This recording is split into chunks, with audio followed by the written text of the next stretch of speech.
Solution करना very very important. PYQ solutions भी करने हैं और मॉक टेस्ट क्या करना है, मॉक टेस्ट भी देना है, एमसीक्यू ओमार को प्रैक्टिस करनी है। कितने मिनिमम 100 एमसीक्यू प्रैक्टिस आपको रेगुलर बेसिस पे करना है, वो भी टाइम टेबल बता दिया है, टाइम टेबल बता दिया है 25 डेज का बता। हाय एवरीवन, स्वागत करता हूं आपका सभी का एक बार फिर से मदर एजुकेशन के ऊपर। आज की इस वीडियो के अंदर अपन डिस्कस करेंगे RUSA 2026 BSc nursing CUET exam आप कैसे क्लियर करें left in 25 days, zero to hero. पूरा एक स्ट्रेटजी आपको बता दी जाएगी। इस टाइम के अंदर कितना पढ़ना है, कौन कौन से सब्जेक्ट के ऊपर कितना ध्यान देना है, एक शेड्यूल आपको बता दिया जाएगा। जो भी कैंडिडेट आरयूएसएस की प्रिपरेशन कर रहे हैं, अभी से उन्होंने प्रिपरेशन नहीं की है, प्रॉपर नहीं हो पाई है तैयारी, सिलेक्शन कैसे करें गवर्नमेंट कॉलेज के अंदर, वो भी गवर्नमेंट कॉलेज के अंदर कैसे लें, तो आपको इस वीडियो के अंदर पूरी जानकारी आपको मिलने वाली है।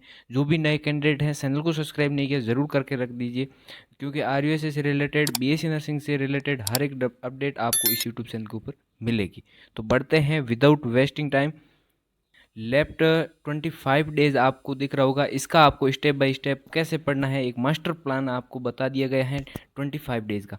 तो इसके अंदर कौन से दिन कितना पढ़ना है, कौन से सब्जेक्ट को पढ़ना है, सबसे पहला क्या आपको क्लियर करना है। सबसे पहले आपको ध्यान रखना है क्या फेज फेस्ट, मतलब फेज फेस्ट के अंदर आपको मैं इसके अंदर आप अपन फेज़ 5 तक बात करेंगे, 1 से 5 तक अपन बात करेंगे। 5 फेज़ों के अंदर अपन कंप्लीट कर लेंगे पूरा सिलेबस, उसके साथ साथ में अपनी पूरी प्रिपरेशन क्लियर कर लेंगे।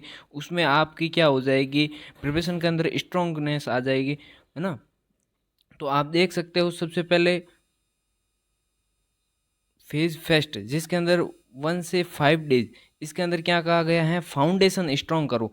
फाउंडेशन स्ट्रॉन्ग मतलब आप समझ सकते हो, सबसे पहला आपका यही होना चाहिए, बेसिक क्लियर कर लो। बेसिक आप सब्जेक्ट आपके सिलेबस हैं, जिसके अंदर 3 आपके सब्जेक्ट पूछे जाएंगे, जिसके अंदर पीसीबी, इनका स्ट्रॉन्ग क्या कर लो आप, बेसिक स्ट्रॉन्ग कर लो। मेनली बायो का सभी का होता ही है, फिजिक्स और केमिस्ट्री का क्या कर लो, बेस स्ट्रॉन्ग कर लो। उसके अंदर सब्जेक्ट ऊपर फोकस करो आप, बायोलॉजी, बेसिक फॉर्मूलाज। बिल्कुल आरयूएसएस का आपका प्रिपरेशन कर रहे हो तो फॉर्मूलाज आपको पता होना चाहिए, है ना। यूनिट्स, उसके साथ साथ में यूनिट्स मात्रक भी आपको पता होना चाहिए। उस सूत्र और फॉर्मूलाज, सूत्र और उसकी मात्रक आपको पता होने चाहिए। तो यहाँ से क्वेश्चंस भी आपके सामने क्या हो जाते हैं, पूछे जाते हैं। नेक्स्ट है केमिस्ट्री। केमिस्ट्री के अंदर भी आपको क्या होना चाहिए, स्ट्रॉन्ग होनी चाहिए, जिसके अंदर ह्यूमन हेल्थ से रिलेटेड हो गए, और भी अपन कहें तो बायो मोलिकुल्स हो गए, वो भी आपके स्ट्रॉन्ग होने चाहिए। अब इसका प्लान कैसे आपको सेटअप करना है, जिसके अंदर आपका पूरा प्लान, दिल्ली का प्लान देख सकते हो आप, 6 से 7 हार्स स्टडी करनी होगी रेगुलर, क्योंकि अब तो डे ही कम बचे हैं। 21 में को आपका क्या है, एग्जाम कंडक्ट होने वाला है आरयूएसएस का, तो उसको मध्य देखते हुए आप सभी को इस अकॉर्डिंग आपको पढ़ना होगा, जिसके अंदर बायोलॉजी की NCERT line by line. Biology की सबसे पहले प्रायोरिटी आपको एनसीईआरटी ही देनी है, केमिस्ट्री के अंदर भी एनसीईआरटी देनी है ना, और फिजिक्स के अंदर भी एनसीईआरटी ही देनी है। और बाकी एमसीक्यू प्रैक्टिस के लिए आप अदर कोई भी चॉइस कर सकते हो आपके अकॉर्डिंग।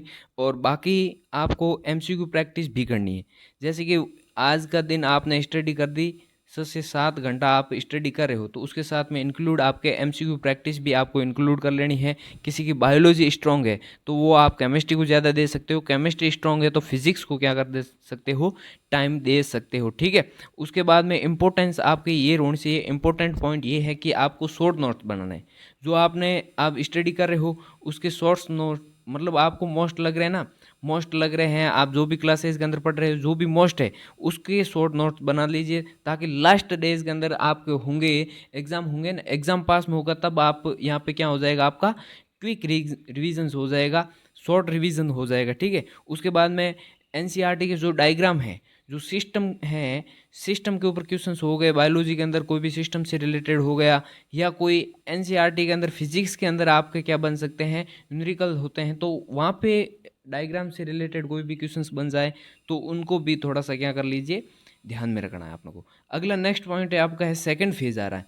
आगे कौन सा आ रहा है, सेकंड फेज आ रहा है, जिसके अंदर 6 से 12 डेज के अंदर, मतलब 100 दिन और आपको मिल रहे हैं। इसके अंदर आपको क्या करना है, कॉन्सेप्ट, उसके साथ साथ में एमसीक्यू पावर, मतलब उसके गोल आपका क्या होना चाहिए, कॉन्सेप्ट क्लियर करना, है ना। जो पिछले आपने चैप्टर किए थे रिवीजन, उसके अंदर आपका कोई भी डाउट है तो उनके वापस से कॉन्सेप्ट क्लियर करना, उसके बाद में एमसीक्यू प्रैक्टिस करना। यहाँ पे एमसीक्यू आपके एमसीक्यू भी क्वेश्चंस प्रैक्टिस करना, एमसीक्यू थोड़े से शॉर्ट क्वेश्चंस भी आपको वन लाइनर क्वेश्चंस है उनको भी प्रैक्टिस करना चाहिए, ताकि क्या क्वेश्चंस आते हैं तो वहाँ से, क्योंकि थ्योरी बेस थोड़ा सा ज़्यादा रहता है, ये आपको ध्यान में रखना है, ठीक है।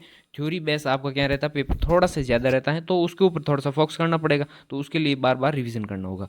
तो इसका शेड्यूल आप देख सकते हो, रूटीन के अंदर, डेली रूटीन के अंदर ये टारगेट रख के आप पढ़ोगे तो आराम से आपका सिलेक्शन हो जाएगा, है ना।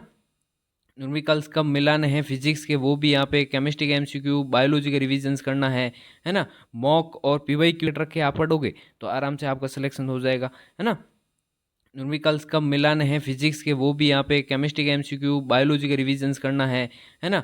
मॉक और पीवाईक्यू पर देना भी है, और ऑनलाइन कोई भी आपका बेस ले रखा है तो ऑनलाइन भी दे दीजिए, ठीक है। और डेली टारगेट आपका क्या रहना चाहिए, मिनिमम 100 एमसीक्यू प्रैक्टिस तो करनी ही है। कितने, मिनिमम 100 एमसीक्यू प्रैक्टिस आपको रेगुलर बेस के ऊपर करना है। कोई भी गलत हो गया क्वेश्चंस तो उसके अंदर आप देख लीजिए, कोई भी टॉपिक से आ गए तो उसके ऊपर आपको पैनिक होने की कोई रिक्वायर्ड नहीं रहेगी। आप उसको देखिए, क्वेश्चंस कोई भी, या कोई भी टेस्ट दे रहे हो तो डर रहे हो कि नंबर कम आ जाएंगे तो क्या हो जाए, वो प्रैक्टिस होगी। फिर उसके अंदर आपके नंबर कम आ रहे हैं तो वापस से रिवीजन कीजिए। जो टॉपिक आपका वीक रह गया है उसके ऊपर क्या कीजिए, वापस से रिवीजन कीजिए, रिवाइज कीजिए बार बार, तो वो टॉपिक आपका स्ट्रांग हो जाएगा। और पीवाई क्यू मोस्ट है। अगला फेज, थर्ड फेज आ रहा है, सिलेक्शंस का थर्ड फेज आ रहा है, जिसके अंदर आपका 13 से 18 दिन के बीच में, 13 से 18 दिन के 20 का आपको क्या करना है, फुल सिलेबस कवर करना है। पूरा सिलेबस को क्या करना है, कवरेज करना है, उसको रिवाइज करना है, ठीक है। गोल क्या होना चाहिए, क्या पूरा सिलेबस अपन को क्या कर लेना है, सुपरफिशियली रिविजन्स कर लेना है। उसके साथ साथ में बायोलॉजी के, केमिस्ट्री के, फिजिक्स के जो आपने पीवाईक्यू किए हैं वहाँ से क्वेश्चंस आते हैं, उन्हीं टॉपिक को क्या करना है, आगे आपको रिवाइज करना है। आगे आपको रूटीन के अंदर अपन बात करें तो इसके अंदर थोड़ा सा आपको क्या करना पड़ेगा, सेल्फ स्टडी, स्मार्ट स्टडी का थोड़ा सा टाइम ड्यूरेशन क्या होगा, बढ़ाना पड़ेगा आपको।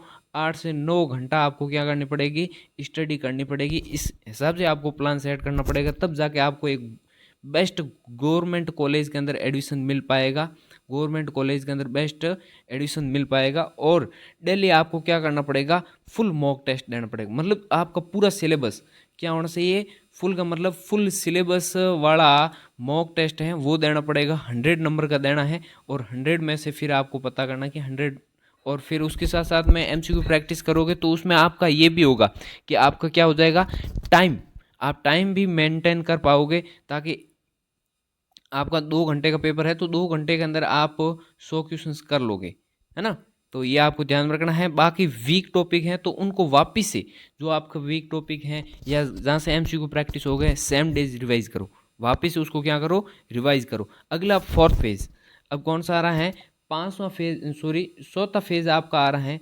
चौथा फेज आपका सिलेक्शंस का चौथा फेज, तो उनके अंदर आपको क्या करना है, रिविजन्स करना है, क्या करना है, रिवाइज करना है। जो भी वीक पॉइंट है, कौन से हैं वीक पॉइंट है, उनको रिवाइज करना है, क्या करना है, रिवाइज करना है। उसके साथ साथ में प्लस आपका मॉक टेस्ट। देखो मॉक टेस्ट इंपॉर्टेंट है, लास्ट दिन के अंदर आपको मॉक टेस्ट जरूर देना है। जो भी कैंडिडेट नहीं दे रहे हैं तो बहुत ही सारी गलती हैं, उसके अंदर भी आपके नंबर कट जाएंगे। कैसे कटेंगे, क्यों, आपको अटेंड नहीं करना आ रहा है, ठीक है। तो आपको ज़रूर देना उसके अंदर। उसके बाद में आपको फुल मॉक टेस्ट देना है, जो आपका 2 घंटे का होता है, यहाँ पे 2 घंटे का आपका पेपर होता है। तो उस अकॉर्डिंग आपको उसके बाद में उस पेपर का एनालिसिस भी करना ज़रूरी होता है। और गलतियों की कॉपी बनाओ, जो गलती हो गई है उसके शॉर्ट नोट्स बना दो। जो क्वेश्चंस मोस्ट इंपॉर्टेंट लग रहे हैं तो वो आप क्या कर लीजिए, उसकी शॉर्ट नोट्स भी बना सकते हो, ठीक है। हाँ, और जो मिस्टेक फर्स्ट पेपर के अंदर हो गई है तो सेकंड फेज के अंदर वो आप मिस्टेक ना करें, ठीक है। सेकंड आप मॉक टेस्ट दे रहे हो तो उसके अंदर वो मिस्टेक ना करें, जैसे कि आपका टाइम पूरा नहीं हो पा रहा है, टाइम पूरा हो जाता है समय से पहले ही, है ना। तो समय पेपर से पहले ही आपका टाइम पूरा हो रहा है तो उसको भी आप मेंटेन करें, तो ये गलती बार बार ना दोहराएं। अब लास्ट फेज आपका क्या रहेगा, जिसके अंदर 5वां फेज है, उसके अंदर क्या, फाइनली बूस्टर। आप फाइनली आपको बूस्टर हो चुके हैं, उसके बाद में आपका क्विक रिविजन्स होना चाहिए, और उसके साथ साथ में आपका कॉन्फिडेंस होना चाहिए। कॉन्फिडेंस कब होगा, काफ़ी कैंडिडेट होते हैं जिसका कॉन्फिडेंस क्या हो जाता है, डाउन हो जाता है। तो आप वैसे फिजिक्स के अंदर है ना, ज़्यादातर किसके अंदर होता है, फिजिक्स के अंदर। तो फिजिक्स के अंदर आपको बेसिक क्लियर होगा ना, बेसिक क्लियर हो जाएगा, बेसिक क्लियर हो जाएगा तो बेसिक ही पूछा जाता है, आप सभी को पता होगा। बेसिक आपका क्लियर है, स्ट्रांग है, तो उसके बाद में आपका कॉन्फिडेंस ओवरऑल क्या हो जाएगा, इंप्रूव हो जाएगा और बूस्टर हो जाएगा। ठीक है, ये आपको ध्यान रखना। बाकी आपको ओनली क्या पढ़ने हैं, शॉर्ट नोट्स पढ़ने हैं, इंपॉर्टेंट डायग्राम्स कोई भी बायोलॉजी के अंदर हैं तो वो आपको पढ़ने हैं, फॉर्मूलाज फिजिक्स के अंदर पढ़ने हैं। ओके, ये आपको, और उसके बाद में ध्यान ये रखना कि एग्जाम के एंड मूवमेंट के ऊपर आपको क्या नहीं पढ़ने हैं, न्यू टॉपिक है उनको स्टार्ट नहीं करना है, जिससे अपना क्या हो जाए, कॉन्फिडेंस डाउन हो जाए। ऐसा नहीं करना है आपको। जो भी आपने कर दिया है, अब आपने कितने डेज के अंदर, 25 डेज के अंदर जो भी कर लिया है, तो ये समझो कि आपका सिलेक्शन पक्का हो जाएगा। इसी आधार पे आपको जाना क्या होगा, एग्ज़ाम देने जाना होगा। ठीक है, तो फिर आपका सिलेक्शन तो श्योर हो जाएगा, है ना। सिलेक्शन के साथ साथ में सिलेक्शन देखो गवर्नमेंट के अंदर नहीं तो प्राइवेट के अंदर होगा ना, तो भी एक बेस्ट प्राइवेट के अंदर आपका क्या हो जाएगा, सिलेक्शन हो जाएगा। ये मैं आपको, और ये पूरा मैंने आपको क्या बता दिया है, टाइम टेबल बता दिया है, टाइम टेबल बता दिए हैं। 25 डेज, 25 डेज का बता दिया है, और 21 मई को आपका क्या है, एग्ज़ाम है, मई को एग्ज़ाम है।